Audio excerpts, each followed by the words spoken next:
Daily Dems, doing the work, making noise, and fighting back, day 51. First, today was Medicaid Day of Action for all Democrats. Some held town halls, some went to healthcare centers, some had roundtables. If you look up Save Medicaid on any platform, you'll find tons of stories from today. And I promise most of your elected officials did something. House Democrats have started a daily press briefing for new media. It's called the Democratic Daily Download.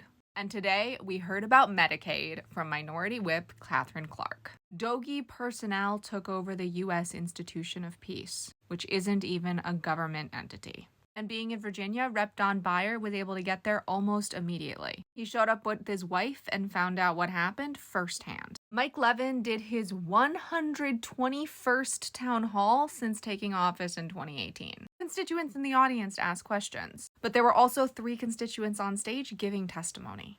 Almost like a hearing. The Dems on the House Ways and Means Committee wrote a letter to the chair, demanding that they subpoena EM and Doge. Their hope is now that John Larson's video went viral, this will get attention. The DNC has officially invested in the ground operation of the Wisconsin April 1st election. This is the earliest in the year the DNC has ever invested in an election. Mark Kelly and Ruben Gallego held their first joint town hall yesterday, and of course, it was for Medicaid.